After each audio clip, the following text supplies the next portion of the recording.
Convidamos o senhor Dr. Wagner Queiroz, da GW Advocacia, para a sua apresentação.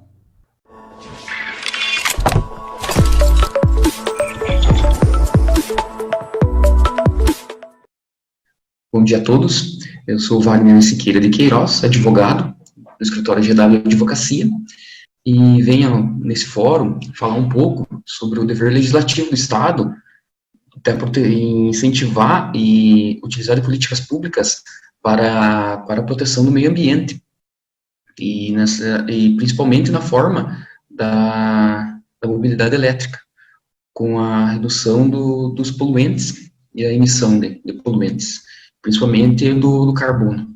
Então, vamos lá, iniciando aqui.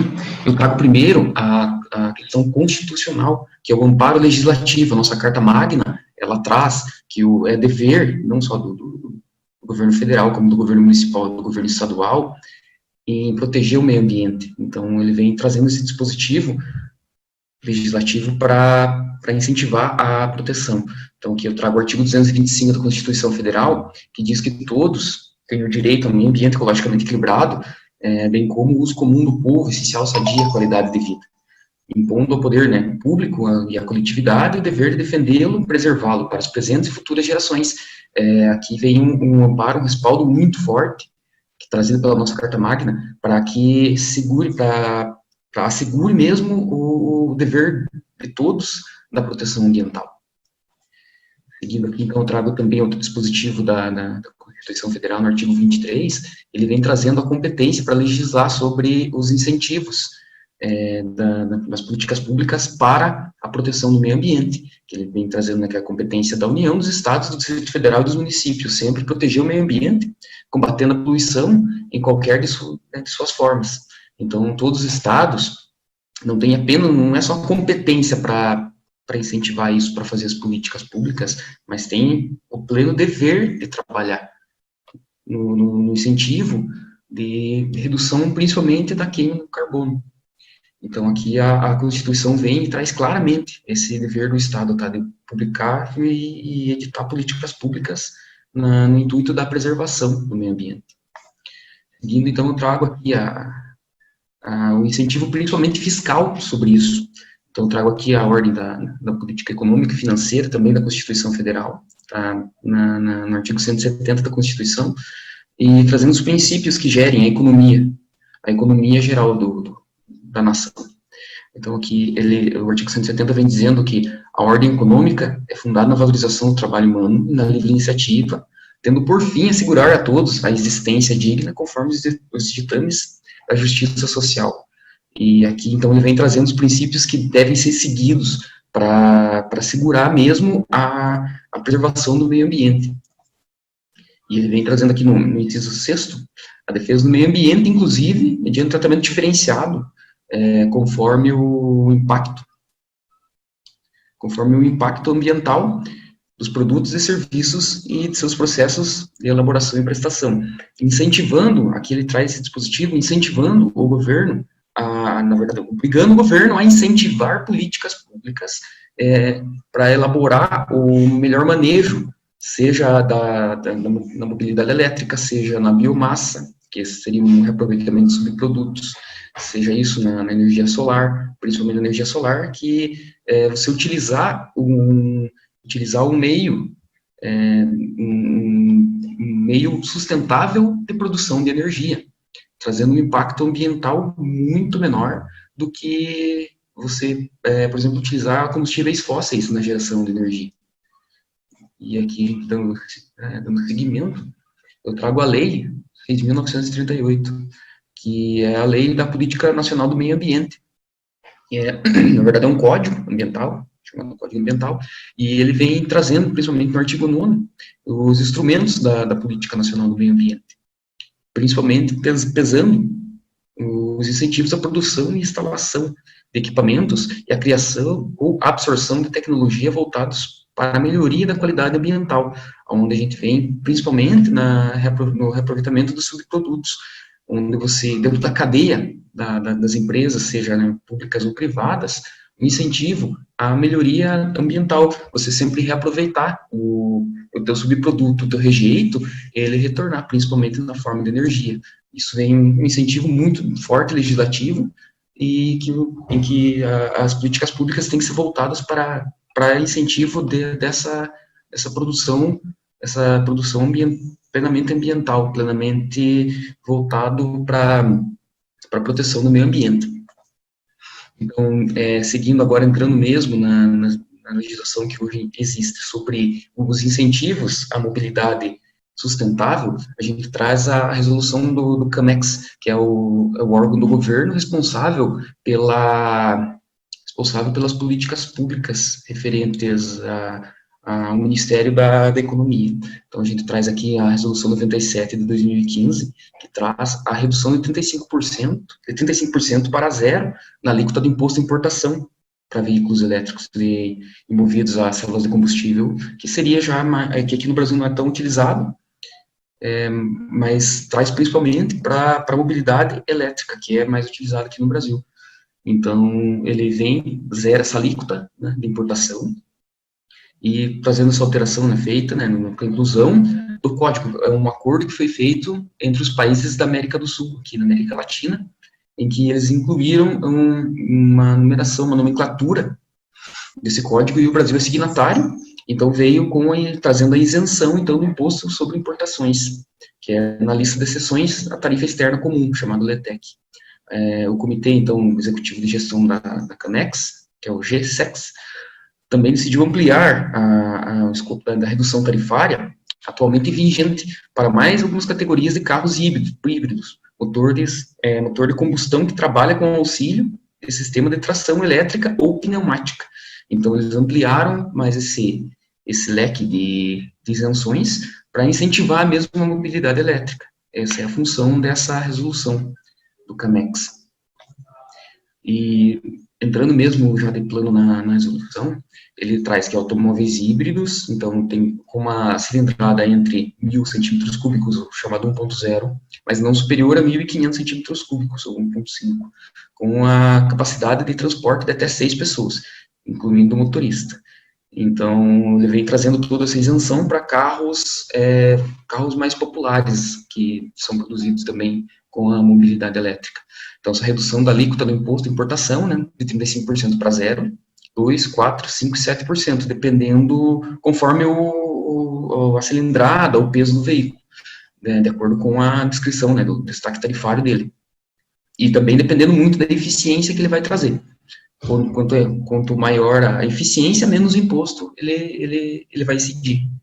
Então, isso reduzindo até mesmo o valor para a aquisição do veículo elétrico.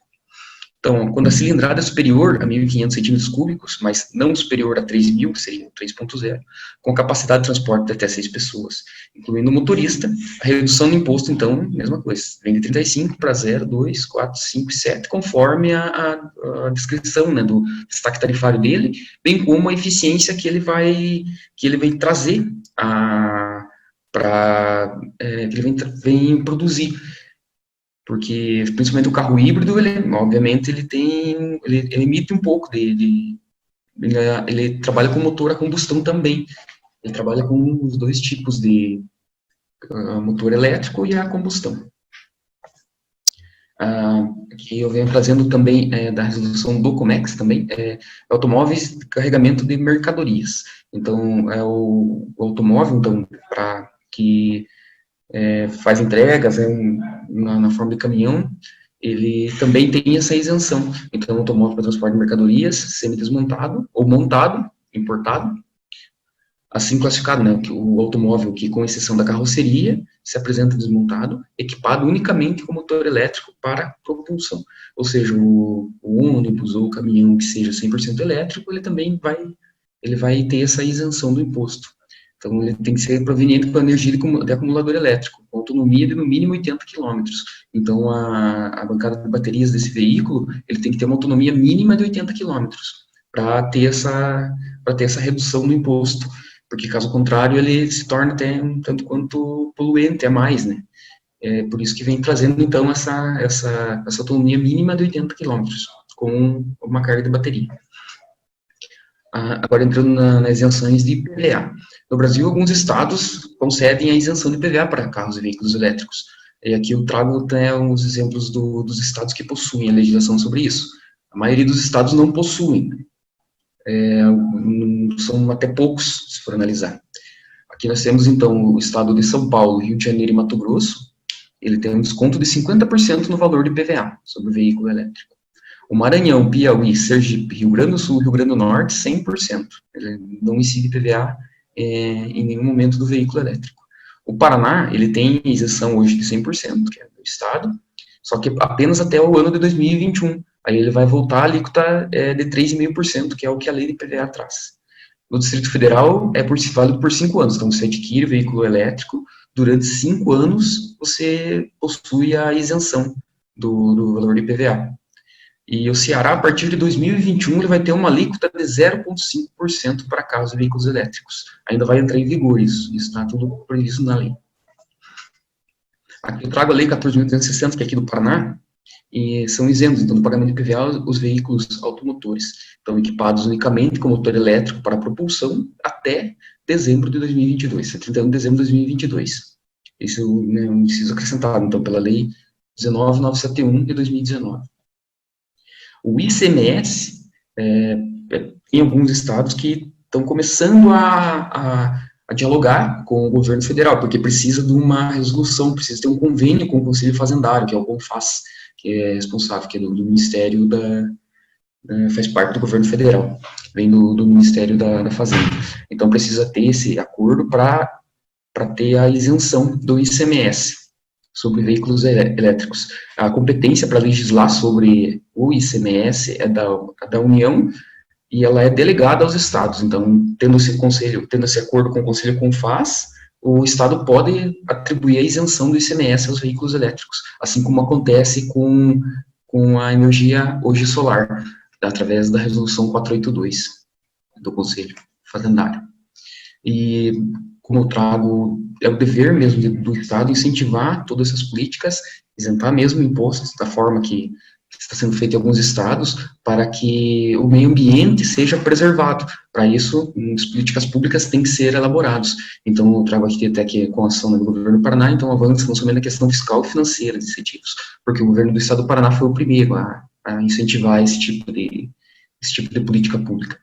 Mas também está na redução de poluentes e a qualidade do ar e reduzindo a emissão de ruídos nas cidades e atuando até no avanço da mobilidade urbana, reduzindo, então, desde a poluição, não só a poluição, a emissão de carbono, mas também a poluição sonora que os veículos trazem. Então, hoje a gente tem que pensar muito não só na emissão mesmo do carbono, até mesmo na questão da mobilidade mesmo urbana ser mais sustentável e mais ecologicamente correto.